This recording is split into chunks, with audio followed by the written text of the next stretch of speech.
Masya Allah, muslimin muslimat yang dirahmati Allah sekalian. Kita pergi kepada persoalan yang kita nak bincang semalam. Ada 3 persoalan yang kita tinggalkan. Kita dalam perbincangan hadis yang ke-62, hadis yang ketiga dalam bab muraqabah. Dalam bab muraqabah, hadis yang ketiga. Dalam susunan hadis kitab Riyadhus Shalihin adalah hadis yang ke-62. Subhanallah. Sahabat-sahabat masih ingat kan hadis yang mana yang kita bincangkan? Hadis yang Nabi SAW bersabda, Ifazillah yahfazka. Jagalah Allah, Allah menjagamu. Ifazillah tajiduhu tujahaka. Jagalah Allah, kamu akan dapati Allah berada di hadapanmu. Ifazillah tajiduhu tujahaka. Wa iza sta'anta fasta'in billah. Apabila kamu perlukan pertolongan, minta tolong dengan Allah. Minta maaf, perkataan sebelum tu, wa iza sa'alta fas'alillah. Bila kamu perlukan sesuatu, minta dengan Allah Subhanahu wa taala. Allahu akbar. Okey. Hadis itu disambung lagi. Sekiranya seluruh manusia berkumpul untuk memudaratkan kamu, tidak akan berlaku mudarat tanpa dengan izin Allah, tanpa ketetapan Allah. Dan sekiranya kamu seluruh manusia berkumpul untuk berikan kebaikan pun, kamu tak akan dapat. Kerana kebaikan itu juga adalah milik Allah Subhanahu wa taala. Allahu akbar. Jadi hadis ini kita dah bincang selama lebih kurang dalam 4 hari, tak silap saya ya. 4 ataupun 5 hari. Kerana kita perlu memahami lebih mendalam. Jadi sebab itu kadang-kadang kuliah Riyadhus Shalihin kita ni jadi lama dan panjang, terhenti kepada beberapa buah hadis untuk kita menghayati. Jadi muslimin muslimat, semalam kita tinggalkan persoalan berkaitan dengan, kita nak ulas berkaitan dengan hukum menggantung gambar di rumah. Gambar nikah kan, gambar anak konfirm, gambar kenangan, kita gantungkan gambar-gambar yelah sekadar kenangan, ada gambar para alim ulama dan sebagainya. Subhanallah. Subhanallah. Ada yang kata IG tak jelas. Okey, dah keluar IG dah jelas. FB jelas tak ya? Jelas ya? Okey. Bismillahirrahmanirrahim. Sekarang kita akan pergi kepada hukum gantung gambar. Hukum menggantung gambar. Masya Allah. Rujukan kita adalah, banyaklah rujukan sebenarnya, tetapi mudahnya saya terus baca Irsyad Al-Fatwa. Irsyad Al-Fatwa. Siri ke-631, hukum menggantung gambar fotografi di dinding. Jadi umumlah ni, gambar apa pun ni. Gambar fotografi ni adalah gambar yang kita tangkap, lepas tu kita tampal. Hukum menggantung gambar fotografi di dinding. Okey. Soalannya, Assalamualaikum Mufti, saya nak buat pertanyaan, apakah hukum mengambil gambar fotografi manusia dan menggantungkannya dengan tujuan perhiasan atau kenang-kenangan? Harap dibalas pertanyaan kerana saya tak jumpa jawapan di website Mufti Wilayah Persekutuan. Jadi insya-Allah kita sama-sama baca dan kita beri penjelasan. Sebab kadang kalau kita baca, ada orang baca tak faham. Jadi kita sama-samalah merungkai. Ringkasan jawapan, menangkap gambar fotografi dengan menggunakan alat seperti kamera, telefon, smartphone dan sebagainya, bukan seperti perbuatan melukis. Perkara pertama ni kena faham. Bukan seperti perbuatan melukis. Sebab itu ada perbincangan lain tentang hukum melukis. Melukis gambar menggunakan tangan. Menggunakan tangan, guna pensel. Pensel warna, guna pensel ni dia memang mungkin pelukis jalanan ke, ambil upah melukis potret. Subhanallah. Jadi hukum ni juga kita akan bincangkan secara khusus. Khusus selepas ini, hukum seseorang yang melukis potret menggunakan tangan dia. Jadi Jabatan Mufti menjawab, menggunakan alat seperti kamera, telefon dan sebagainya, ia tidak sama seperti perbuatan melukis, dan perbuatan ini dianggap sebagai menangkap bayang, maka perbuatan ini diharuskan. Okey, kita jelas hukum mengambil gambar, hukumnya harus. Hukum ini berkekalan selama mana gambar yang diambil adalah bertujuan sebagai perhiasan di rumah untuk kenang-kenangan. Sementara itu, sekiranya menggantung gambar tersebut bertujuan untuk penyembahan dan mengagungkan, maka perbuatan tersebut diharamkan. Ini ada ringkasan jawapan. Dengar, kita tengok dulu sampai habis. Justeru itu, perbuatan menggantung gambar fotografi di dinding rumah atau disusun sebagai perhiasan di rumah adalah ataupun di pejabat adalah satu perbuatan yang dibenarkan. Masya Allah. Namun kita kena tengok juga huraian jawapan. Masya Allah. Muslimin muslimat, Masya Allah. Saya sedikitlah teguran untuk diri saya juga. Masya Allah. Ramai orang ambil gambar, lepas tu share di media sosial. Kemudian dia cover aurat dia yang nampak. Aurat dia yang nampak. Ada gambar dia pergi bercuti, ada gambar kat kedai makan. Maksudnya gambar ni bukan dalam rumah. Gambar di luar rumah, di khalayak ramai. Ada suami yang ambil gambar, kemudian suami yang share gambar tu di FB. Kan pergi jalan, pergi sana, pergi sini, tak ada masalah. Subhanallah. Dan saya sangat memuji, maksudnya kita boleh pujilah. Puji ikhtiar dan usaha suami ni untuk cover bahagian aurat isteri dengan cover dengan gambar bunga, mungkin dengan emoji-emoji, kita fahamlah tu. Ada yang bukan suami cover saya puji sangatlah. Tetapi isteri ni, kan isteri yang cover sendiri, kita boleh faham. Bila dia cover bahagian peha, mungkin dia pakai seluar yang ketat sebab nampak bahagian bawah tu ketat. Mungkin sebab atas tu terbentuk sangat. Baju t-shirt, kemudian seluar ketat. Jadi dia cover lah dengan bunga. Lepas tu biasanya ramai juga dengan kita yang cover kaki. Kan? Sebab nampak aurat kaki tu. Jadi dia cover lah dengan bunga. Ada yang cover aurat lengan. Mungkin dia pakai baju singkat sikit jadi nampak lengan. Jadi dia cover lah aurat lengan.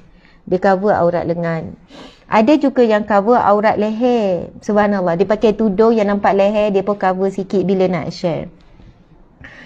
Muslimin muslimat di mata Allah sekalian, perbuatan cover tu bagus, sangat bagus.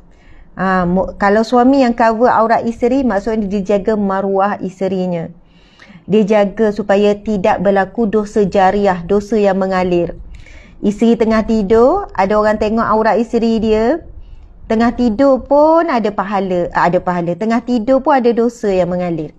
Itu yang kita sebut sekarang, zamannya ada dosa jariah. Bukan pahala jariah sahaja. Bukan waktu tidur pahala mengalir sebab apa yang dia share dekat FB ada orang tengok dan dia share perkara yang baik. Dia tidur tapi dapat pahala. Dia tengok ada tazkirah yang bagus, dia pun share. Rupanya tengah dia tidur ada orang baca, sebab dia share. Dia tengah tidur dah, ataupun dia tengah makan, ataupun tengah rehat, tapi sebab dia ada share kuliah Riyadhus Shalihin kita ni. Lalu ada orang lain dapat manfaat, dia dapat pahala. Dia tak buat dah amalan tu. Dia tak duduk dah dalam majlis ilmu. Dia dah bertukar tempat duduk kat lain dah. Sebab itu, saya mengajak sahabat-sahabat, tekan butang share. Kongsi kuliah ni. Anda tengok kemudian ke, dengan tujuan untuk berkongsi pada orang lain ke. Sebab pahala jariah, ia benar-benar berlaku. Jariah maksudnya pahala yang mengalir berterusan. Sentiasa mengalir. Dengan satu perbuatan yang mudah. Tapi dosa jariah pun ada sahabat-sahabat. Ia berlaku pada akhir zaman ni. Bila berlaku media sosial. Jadi Masya Allah, saya puji. Saya tengok ada suami bila share gambar family, gambar pergi melancong, pergi mana-mana, dia cover aurat, gambar aurat isteri dia. Mungkin nampak lengan, jadi ambil gambar sama tu kan, dia letak bunga. Samalah wanita yang cover. Sebab tak nak ada dosa jariah. Namun, sebagai muhasabah dan teguran bersama, alangkah baiknya sekiranya aurat itu benar-benar di-cover pada dunia nyata. Bukan pada dunia media sosial saja. Subhanallah. Pada dunia nyata, muslimin muslimat. Saya bila tengok gambar-gambar di-cover, saya terus doa dalam hati. Ya Allah, moga dia juga kuat menutup auratnya di dunia nyata. Sebab dosa aurat di dunia nyata dengan dosa aurat dalam media ini, sebahagian ulama' kata berbeza. Berbeza. Sebab bila tengok real tu, dosa tu berganda. Dosa tu berganda, muslimin muslimat yang tengok real tu.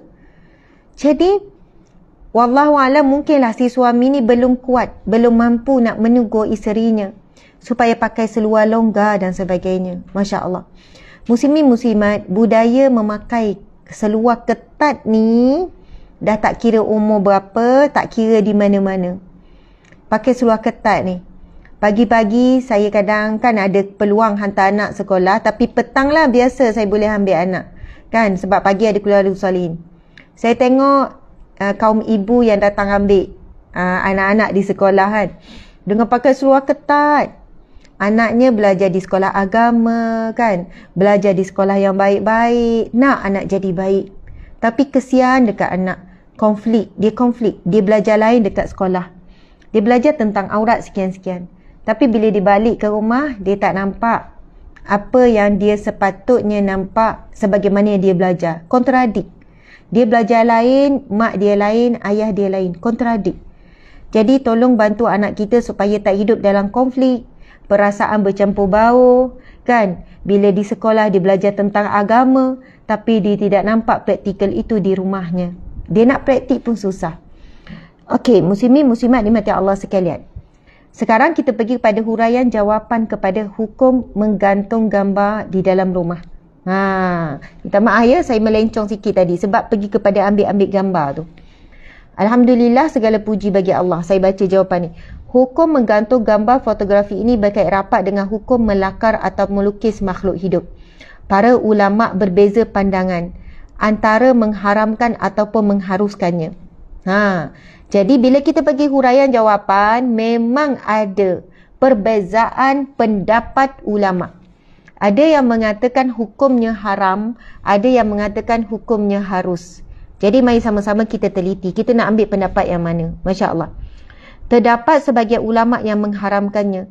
Hal ini berdasarkan kepada gambar yang terdapat pada zaman Nabi SAW, yang dilarang mempunyai 3 ciri, iaitu gambar sesuatu yang mempunyai roh seperti manusia dan haiwan, berniat untuk mengagungkannya dan menyerupai atau meniru perbuatan mencipta sesuatu oleh Allah Subhanahu wa taala. Rujukan dalam kitab Fiqh Al-Islami wa Adillatuhu. Namun menurut Dr. Wahbah Az-Zuhaili menukilkan pendapat Imam Ibn Hajar Al-Asqalani yang menyatakan pendapat yang tepat ialah sekiranya lakaran atau lukisan tersebut tidak mempunyai bentuk tubuh atau jisim yang sempurna, bahkan dengan ketidaksempurnaan itu, maka ia tidak dapat hidup, seperti tidak mempunyai kepala atau seumpamanya, serta bukan untuk dimuliakan, maka ia dibenarkan. Subhanallah. Okey. Jadi ini menurut seorang ulama yang muktabar. Ulama besar ni, Dr. Wahbah Az-Zuhaili menukilkan pendapat daripada Imam Ibn Hajar Al-Asqalani, juga imam besar. Subhanallah. Pendapat yang paling tepat sekiranya gambar itu tidak sempurna. Separuh badan, muka saja, separuh badan. Masya Allah. Jadi soalannya mustahil untuk manusia hidup dengan bahagian ini saja. Mustahil untuk hidup dengan bahagian ni. Mesti kena ada perut juga kan. Jadi jika gambar yang tidak sempurna begitu, maka ia tak ada perbahasan, maksudnya ada masalah untuk dijadikan perhiasan ataupun digantung. Sama ada manusia ataupun binatang, maksudnya makhluk bernyawa ni, muslimin muslimat. Hal ini juga berdasarkan hadis daripada Abu Hurairah radhiyallahu anhu, katanya Jibril alaihi salam meminta izin kepada Nabi sallallahu alaihi wasallam untuk masuk ke rumah baginda. Nabi sallallahu alaihi wasallam menyebut, "Masuklah." Kata Jibril, "Bagaimana aku nak masuk sedangkan di dalam rumah kamu ada langsir yang ada lukisan padanya? Sama ada engkau potong kepala lukisan tersebut atau dijadikan alas yang dipijak-pijak." Subhanallah, Allahu Akbar. Sahabat-sahabat, muslimin muslimat dimati Allah sekalian. Ini ilmu yang sangat mahal. Ilmu yang sangat penting untuk kita sebarkan dan untuk kita sama-sama memahami. Allah takdirkan untuk kita membaca kitab Riyadhus Shalihin, sehingga kita sampai kepada sebuah hadis berkenaan dengan bila nak minta tolong, Allah minta tolong dengan Allah. Bila perlukan sesuatu, minta dengan Allah. Dan kita pergi kepada huraian manusia meminta selain daripada Allah. Lepas tu kita pergi kepada huraian berkenaan dengan bagaimana keadaan manusia yang meletakkan contohnya sesuatu gambar ataupun sesuatu patung dalam rumah dengan menganggap bahawasanya adanya keberkatan. Dengan gantung gambar tersebut, rumah ni jadi berkat. Dengan gantung, maksudnya dengan tujuan memuliakan. Dengan tujuan memuliakan. Maksudnya ada unsur-unsur pemujaan, na'udzubillah min zalik. Ataupun adalah patung sekian, ada spirit doll yang kita bincangkan dah semalam, kan, dia jaga apa semua, dia bagi anak patung tu, kalau makan dia tahu tak makan, tapi dia jaga, mandikan, bagi pakaian elok apa semua, dengan dia rasa boleh dapat lak, boleh dapat tuah dan sebagainya. Semua ini dilarang dan diharamkan. Dan bila kita baca hadis Nabi SAW ini, pernah satu ketika Jibril AS minta izin kepada Nabi untuk masuk ke rumah Nabi. Nak masuk ke rumah baginda Nabi SAW. Lalu Nabi SAW menyebut, masuklah. Nabi kata, masuklah wahai Jibril, sila masuk. Namun malaikat Jibril berkata, bagaimana aku nak masuk sedangkan di dalam rumah kamu ya Rasulullah ada langsir yang ada lukisan padanya. Sama ada engkau potong kepala ataupun dijadikan alas yang dipijak-pijak. Jadi alas tak apa. Ataupun kena padamkan bahagian anggota badan yang kalau tak ada, sebenarnya makhluk tu tak boleh hidup. Hikmah pengharaman pada lakaran yang berjisim dan mempunyai bayang adalah bertujuan menghalang menyerupai dengan penyembahan berhala dan patung, memerangi perbuatan syirik dan menjamin keanggungan Allah Subhanahu wa taala. Allahu akbar. Selain itu, Aisyah radhiyallahu anha ada meriwayatkan hadis berkenaan larangan melukis gambar. Ini adalah hadis sahih riwayat Muslim. Sesungguhnya seberat-berat azab siksaan pada manusia di hari kiamat adalah mereka yang melukis gambar. Sekali lagi saya ulang, sesungguhnya seberat-berat azab siksaan pada manusia di hari kiamat adalah mereka yang melukis gambar. Maksudnya para pelukis. Bahkan ada hadis Nabi yang menerangkan lagi, Allah meminta supaya para pelukis gambar guna tangan ni supaya memberi nyawa, menghidupkan. Sebab lukis ciptaan Allah ni yang bernyawa, Allah seolahnya menempelak, kan, mengejek supaya berilah nyawa. Hidupkanlah kalau kamu boleh hidupkan. Allahu Akbar. Namun begitu, tengok dulu ya.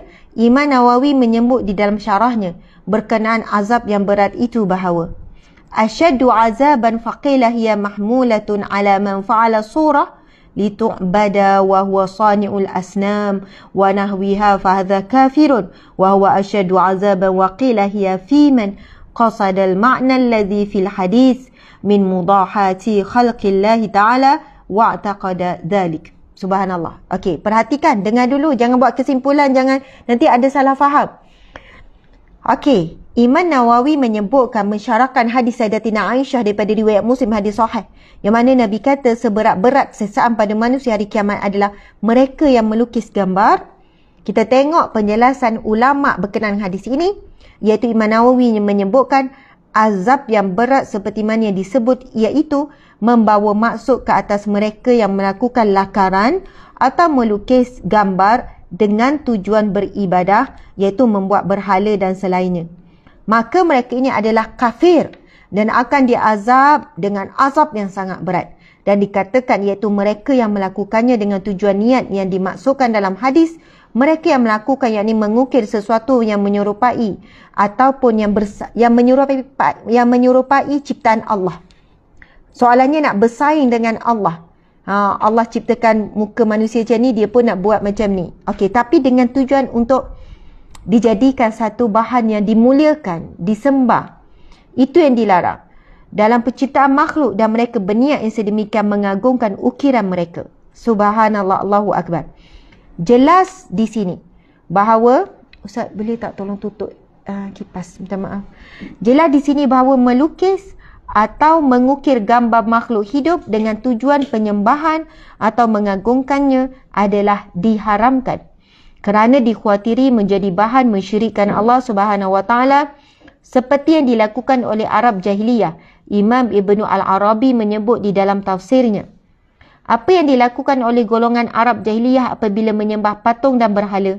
Lalu mereka mengukir dan menyembahnya. Maka Allah Subhanahu Wa Taala menutup atau memelihara pintu kerosakan dengan mengharamkan lukisan, larangan melakar, dan dinyatakan bahawa sebab pengharamannya adalah menyerupai sifat penciptaan Allah Subhanahu Wa Taala, dan terdapat penambahan sebab pengharaman menyembah selain daripada Allah pada perbuatan itu.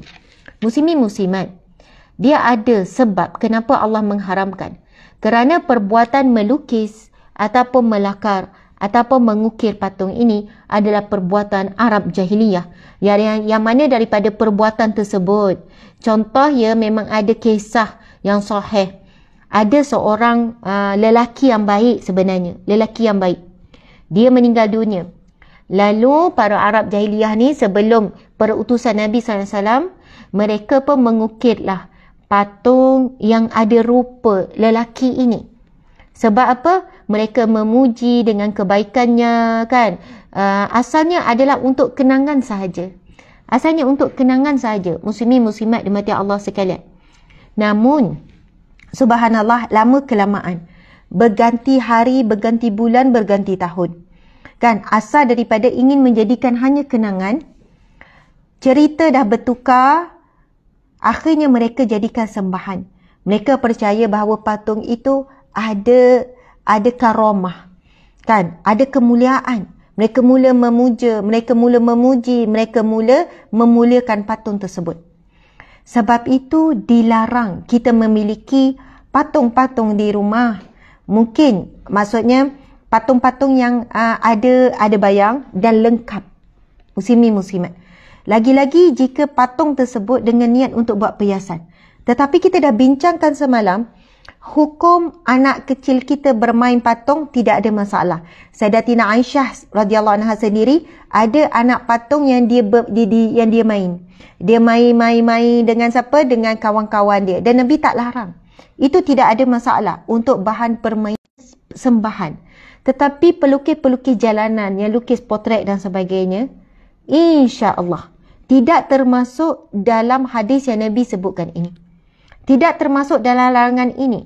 Dan biasanya potret, subhanallah, bila ada masalah tu dia terus drop, turun terus. Mungkin ada yang pergi pindah ke IG, minta maaf ya. Jadi kalau ada masalah terputus line tu, sahabat-sahabat cuba stay dulu, tunggu dulu, nanti kita akan ni balik. Okey, tak apalah pindah ke IG kan. Oh, ada yang tak ada suara, tukar pada Instagram. Oh, laju ya tukar pada Instagram. Terima kasih yang laju lagi ya. Sebab tak ni kan, Masya Allah. Jadi kita dah jelas tu, siapa-siapa yang ada soalan, saya minta boleh tulis soalan. Lepas tu minta tim tolong berikan soalan tu. Sebab saya takut ada yang salah faham nanti. Saya ada masuk satu grup lukisan. So, seronok tengok grup tu melukis. Jadi kita kena berlapang dada dengan perbezaan pendapat ulama ni. Walaupun ada yang mengatakan haram lukis gambar potret, tapi di sana ulama besar juga, ulama yang muktabar juga mengatakan ia tidak peringkat haram tu. Ia bukan golongan yang diazab dengan azab yang seksa. Yang disebutkan dalam hadis Nabi, golongan yang melakar dan melukis gambar yang akan diazab dengan sesaan yang paling berat tu adalah mereka sesungguhnya seberat azab seksa pada manusia kiamat dan mereka yang melukis gambar, iaitu melukis gambar dengan tujuan gambar itu untuk dijadikan sembahan, untuk dijadikan pujaan. Jadi ada setengah orang dia hias dalam rumah, dalam pejabat dia gambar alim ulama, sekadar untuk jadikan perhiasan ataupun rujukan, untuk supaya anak-anak kenal ini ulama apa, ini ulama mana, ini tok guru mana, untuk sekian-sekian. Jadi itu tidak menjadi satu masalah. Subhanallah, di rumah saya pun ada satu frame, rumah mak ayah saya lah, frame besar, ada gambar alim ulama, kecil je gambar-gambar. Tapi daripada situ kita boleh kenal, oh ini wajah syekh ni, ini wajah tuan guru ni, sekian-sekian. Subhanallah, Allahu Akbar. Muslimin muslimat, dengan tujuan untuk dikenali, untuk diingati, itu berbeza. Tetapi jika tujuan kita rasa dengan gantung gambar alim ulama orang soleh itu, rumah kita jadi dapat berkat, kita pula mohon, wahai Syekh, berdoa pula dengan menyebut-nyebut namanya kan dan sebagainya, maka itulah di antara bentuk larangan yang berkait dengan ciri-ciri menggantung gambar yang tidak dibenarkan. Subhanallah, Allahu Akbar. Okey, kita tengok lagi penjelasan. Sekejap, saya nampak macam gelap ni dekat. Okey. Okey, Masya Allah. Muslimin muslimat yang mati Allah sekalian, ia susulan daripada yang kita sebutkan tadi. Sebab apa? Kebiasaan Arab jahiliyah dahulu, dia melukis gambar. Masa tu tak ada zaman ambil-ambil gambar, maka lukis. Tetapi dijadikan sebagai bahan untuk dimuliakan, disembah, meminta dan sebagainya. Okey. Seterusnya kita pergi kepada kamera dan hukum mengenainya. Mengambil gambar dengan menggunakan kamera ialah satu proses menangkap bayang dengan cara yang khusus dan tertentu. Menurut Syekh Ali As-Sayis, hukum sesuatu yang dipanggil sebagai penggambaran matahari atau fotografi tidak sama seperti lukisan gambar, tetapi ia bagaikan menangkap bayang yang mana ia seperti hasil objek yang terpapar melalui cermin.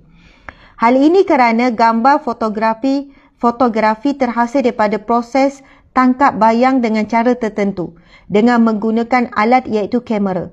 Oleh disebabkan itu, terdapat sebagai ulama yang mengharuskan perbuatan bergambar fotografi dan tiada larangan daripada menggantungkan gambar tersebut di rumah dan selain daripadanya.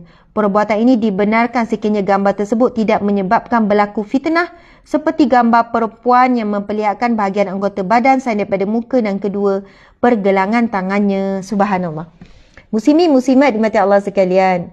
Jadi tidak ada masalah kalau kita nak gantungkan gambar di rumah kita. Gambar keluarga, gambar anak, gambar cucu, kan gambar nikah. Bila sebut gambar nikah, saya kadang-kadang pergi kan rumah kawan-kawan. Lepas tu dia ada yang gantung gambar nikah. Gambar nikah yang 20 tahun yang lepas, yang 20 yang lama. Zaman tu dia belum tutup aurat. Masya Allah, dia belum tutup aurat kan. Gambar tu dia belum tutup aurat. Jadi dia memang malu. Dia kata, alah Ustazah, ni gambar lama ni, gambar kahwin. Tapi masalahnya diletakkan di ruangan tamu. Bila letak di ruang tamu dengan gambar yang free hair, ni zaman jahiliyah ni Ustazah. Tapi saya nak tegur rasa macam bersalah. Jadi kita tegur secara umum macam ni. Jadi larangannya, boleh kita nak jadikan perhiasan. Tetapi muslimin muslimat dimati Allah sekalian, janganlah kita meletakkan gambar yang tidak menutup aurat, yang melihatkan aurat kita. Subhanallah. Jadi Ustazah, tak bolehlah saya nak jadikan perhiasan gambar kahwin saya sebab masa tu memang saya free hair.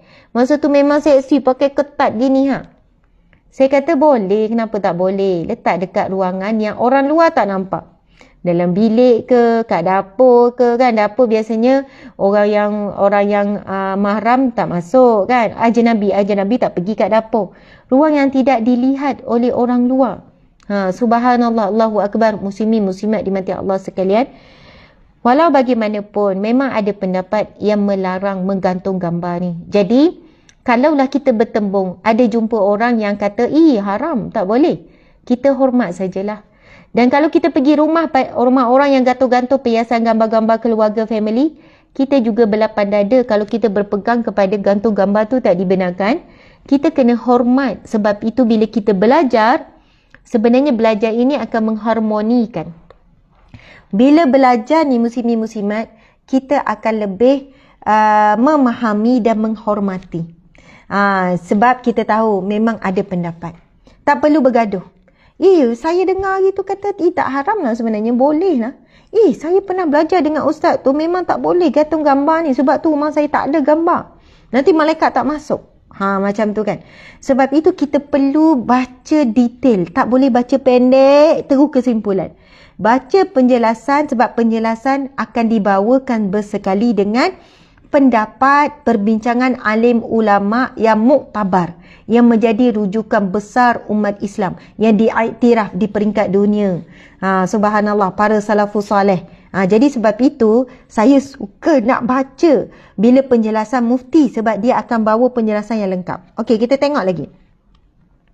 Selain daripada itu, Pengharaman berkaitan lukisan atau gambar makhluk bernyawa itu disebabkan ilahnya, sebab pengharamannya mensyirikkan Allah dan memuliakan makhluk tersebut. Jadi kalau ada gambar ke patung ke yang ada sebab, yang menjadi sebab syirik, kan, memuja, memuji, jadi itulah yang jadi haram. Perbuatan ini bertentangan dengan syariat Islam seperti hadis yang diriwayatkan oleh Sayyidatina Aisyah radhiyallahu anha berkenaan dengan mereka yang melukis gambar golongan soleh dan pembesar mereka yang sudah mati di dalam gereja di Habsyah. Namun begitu, Imam Sana'ni menjelaskan di dalam kitabnya, wa zahiru annal illah saddu zari'ah wal ba'du anit tashbih bi'abadatil awthani alladhina yu'azzimuna jamadat allati la tasma'u wa la tanfa'u wa la tadur. Yang bermaksud dan jelas sesungguhnya ilahnya ataupun tujuan pengharaman adalah bertujuan menutup pintu kerosakan dan menjauhi daripada menyerupai perbuatan penyembah berhala yang memuliakan benda-benda yang tidak hidup, yang mana tidak boleh mendengar, memberi manfaat dan mudarat. Oleh itu, mengambil dan menggantung gambar di dinding bukan kerana tujuan yang diharamkan seperti yang dinyatakan, maka perbuatan tersebut dibenarkan. Tambahan pula, sesuatu hukum ditetapkan bergantung kepada kewujudan sebab ia ditetapkan. Seperti mana hukum haram disabitkan dengan wujud sebab pengharamannya pada suatu perbuatan. Jika tiada sebab pengharamannya, maka hukumnya tidak jatuh haram.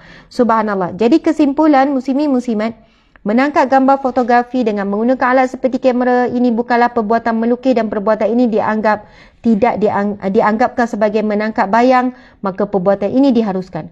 Hukum ini berkekalan selama mana gambar yang diambil adalah tujuan perhiasan di rumah sebagai tanda kenangan. Sekiranya menggantung gambar tersebut bertujuan untuk penyembahan dan mengagungkan makhluk, maka perbuatan tersebut diharamkan.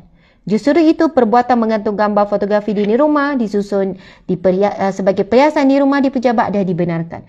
Jadi muslimin muslimat yang dirahmati Allah sekalian, kena faham jika menggantungkan gambar untuk tujuan memuliakan dengan tujuan mengagungkan, maka itulah yang dilarang. Tapi sebagai perhiasan, sebagai kenangan, kan, kita gantung pada alim ulama pun sebagai kenangan supaya anak cucu kita pun kenal wajah alim ulama, bukan kenal wajah artis je dan sebagainya.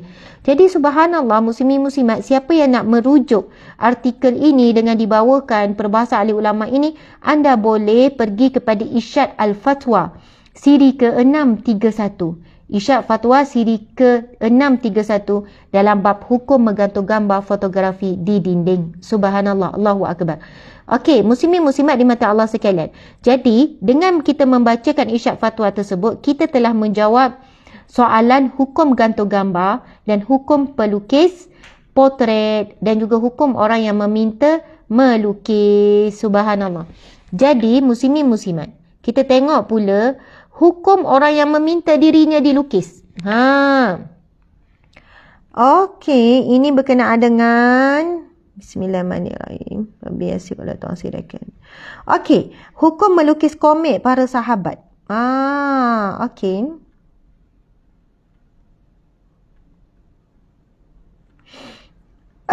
Hukum melukis kartun.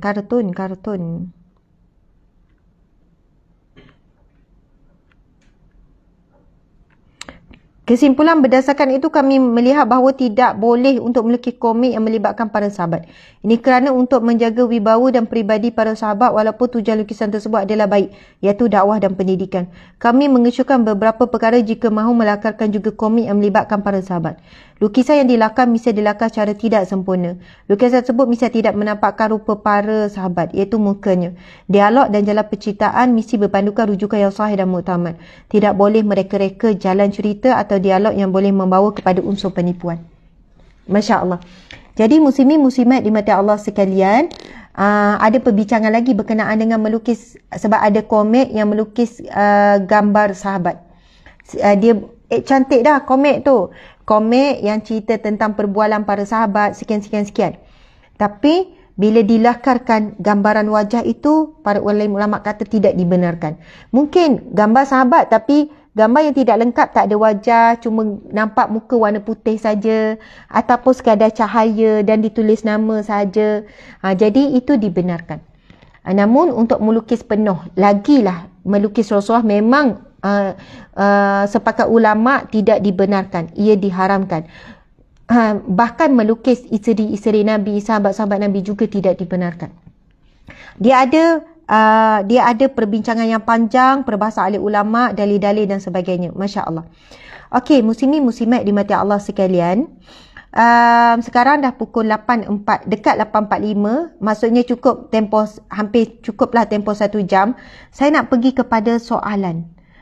Kita dah terima itu, adakah itu boleh dikira redha? Sekejap. Assalamualaikum Ustazah, nak tanya, kalau kita dah terima sesuatu tu terjadi tapi kita masih berdoa dan meminta dari Allah sebaliknya, yang kita dah terima tu, adakah itu boleh dikira redha? Subhanallah, Allahu Akbar. Soalan ni sangat bagus, bagi saya sangat bagus. Sekejap, kenapa IG ni dia jadi gelap? Saya bukan maksud saya. Dia, cuba Ustaz tengok. Saya yang tak saya tengok gelap. Okey. Soalan yang sangat baik daripada salah seorang sahabat kita yang bertanya, Masya Allah. Saya bila dah buat pun dia tu balik. Mungkin tak boleh buat auto. Ke tak ada bateri ya? Bateri.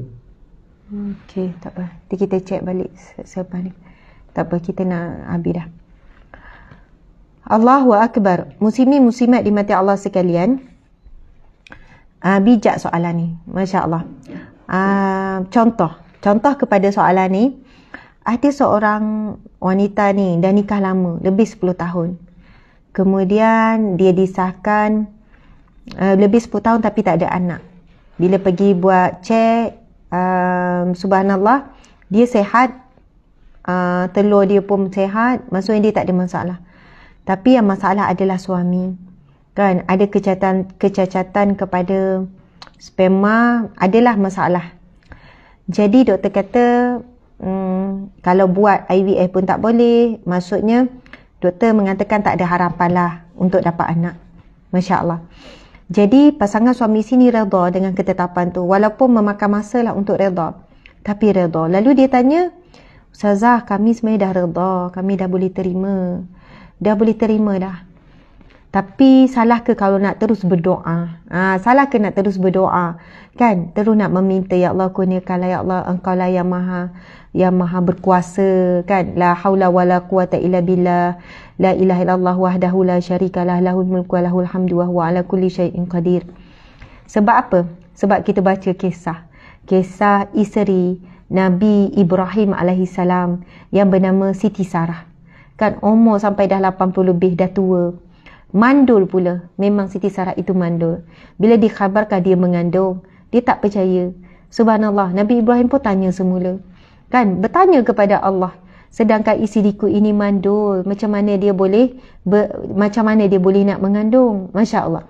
Namun jawapan para malaikat, tidak ada yang mustahil bagi Allah. Tinggal Allah berkehendak saja.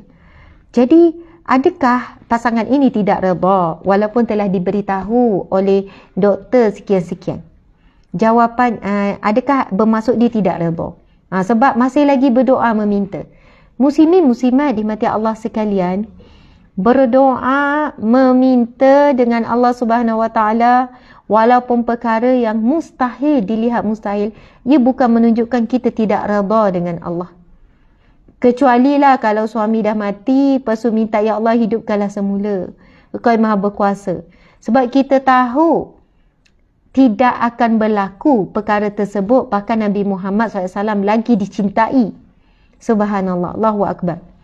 Jadi ada beberapa perkara yang berlaku. Walaupun mustahil tapi boleh berlaku. Jadi kita masih lagi boleh berdoa. Masih lagi boleh berdoa. Mungkin Allah boleh sembuhkan sakit tersebut. Kan, wallahu alam bagaimana, tetapi ia maksudnya perkara yang pernah berlaku. Dan saya pernah jumpa. Memang ada jumpa. Doktor kata kami tak ada harapan ini tapi Allah bagi rezeki, Ustazah. Allah bagi rezeki. Masya Allah, Allahu Akbar. Ada saya baca ada berita tu kan, ibu ni dia suruh anak perempuan yang masih muda kahwin dengan duda. Alasan dia ialah sebab anak dia haid tak teratur. Datang 6 bulan sekali, datang 5 bulan sekali tak teratur. Jadi dia suruh anak perempuan dia ni Dia kata, kamu ni tak ada harapan nak ada anak ni. Kahwin dengan duda terus ada anak, sudah. Padahal muda lagi. Jadi dia sedih lah dengan kata-kata ibu dia. Sebab apa? Bila kita jumpa dekat doktor, doktor kata, susah nak dapat anak ni. Dia ada masalah kesuburan. Itu yang head tu, kena makan ubat baru turun. Saya nak cerita, ini pengalaman orang paling dekat dengan saya. Sangat dekat. Tapi saya tak sebutlah siapa. Sangat dekat. Kisah benar. Masa dia remaja, head datang 7 bulan sekali. Bukan 2 bulan sekali tuan-puan sekalian. Bukan 3 bulan sekali. Datang tu, 5 bulan tak datang. Pergi jumpa doktor. Doktor bagi ubat untuk turun darah. Baru keluar darah head. Lepas tu tak datang. Pergi buat scan. Pergi buat check up. Pergi buat detail check up semua kan. Lepas tu akhirnya doktor kata, kamu normal. Kamu tak sakit apa-apa. Cuma kamu akan ada masalah kesuburan. Mungkin kamu susah lah nak dapat anak. Macam tu jawapan doktor. Punyalah stres. Dia masih lagi belajar universiti. Punyalah rasa macam tak ada harapan nak dapat anak. Sebab benda tu berlarutan. Masalah gangguan kita rahim. 3 bulan rasa lama kan. 4 bulan rasa lama. Ni 7 bulan pun ada. Maksudnya kalau dia tak makan ubat, darah tak turun. Subhanallah. Akhirnya takdir Allah dia bernikah. Dia menikah sekian-sekian, setiap tahun mengandung. Setiap tahun mengandung, kan ada anak. Lepas tu mengandung lagi. Maksudnya anak dia dah ramai, lebih 5 orang dah sekarang. Masya Allah, subhanallah, muslimin muslimat dimati Allah sekalian. Jadi, perkara-perkara yang kita kata, yang pernah berlaku. Maksudnya yang masih ada harapan. Jadi, muslimin muslimat dimati Allah sekalian. Terus saja berdoa. Berdoa itu adalah satu pergantungan dengan harapan yang kuat kepada Allah. Berbeza dengan kita minta dengan manusia. Abang tolonglah buka pintu hati untuk saya, contoh kan. Suami pula merayu dengan isteri. Ada juga yang minta dengan sekian-sekian. Ya, kita minta dengan manusia. Manusia ni hati dia Allah yang pegang. Tapi bila kita minta dengan Allah, kita tahu doa pengharapan yang kita sedang gantungkan adalah kepada Yang Maha Berkuasa. Jadi, tidaklah bermaksud seseorang yang terus berdoa, maksudnya dia tidak redha. Bukan bermaksud begitu. Berdoa itulah antara kaedah untuk kita terus redha. Subhanallah, Allahu Akbar. Dia kata, Ustazah memanglah doktor kata saya ni tak ada harapan. Kanser saya dah stage 4. Kan? Subhanallah, macam Puan Farah Leong tu kan, sahabat kami. Di NGO Sahabat Amal Care.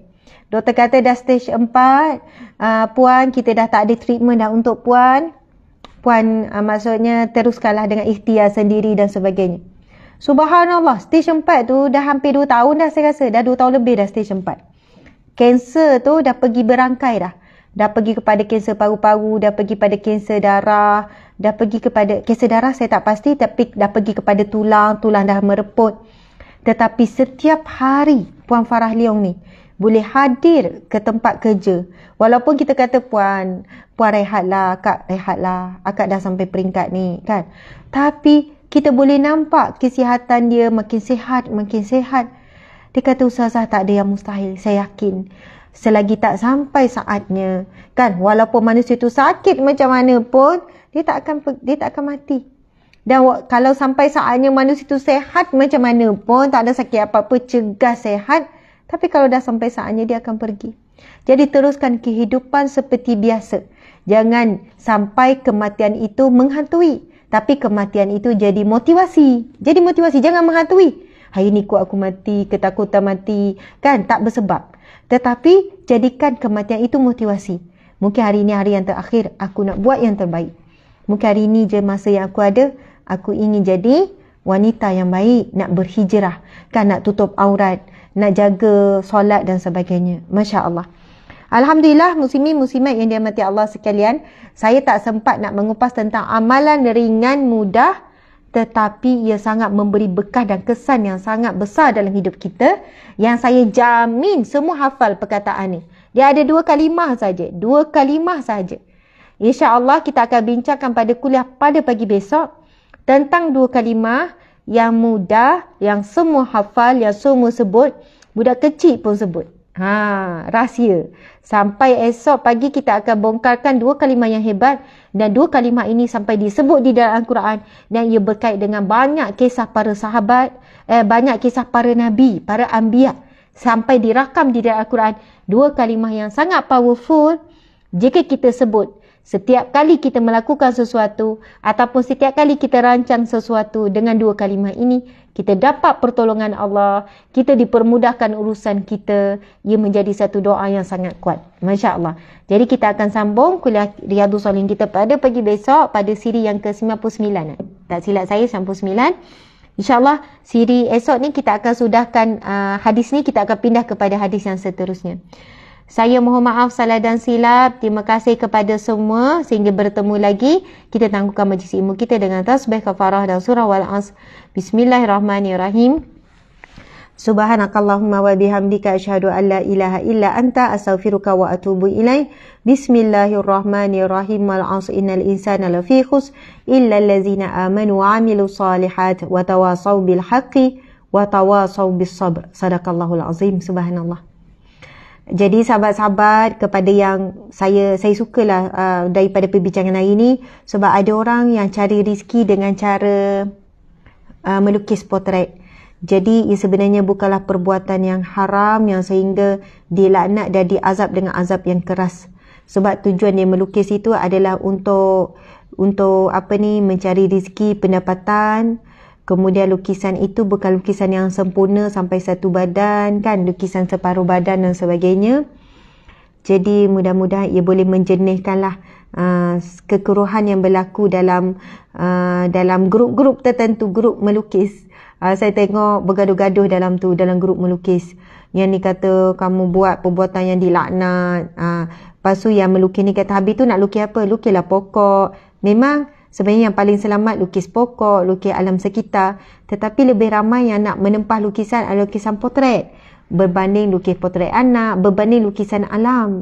Macam itulah, sebab alam ni lebih cantik kalau ambil real. Macam itulah. Potret ni bila lukis dia ada sentimen. Ada sentimen. Itulah. Maksudnya kita panggil apa? Bukan sentimen, kita panggil apa? Kenangan ni. Yelah, momen. Ada, kita sebut perkataan apa ya? Sentimental value. Macam itulah. Okey. Sekian, wabillahi taufiq wal hidayah. Assalamualaikum warahmatullahi wabarakatuh. Mohon maaf salah dan silap. Terima kasih pada semua.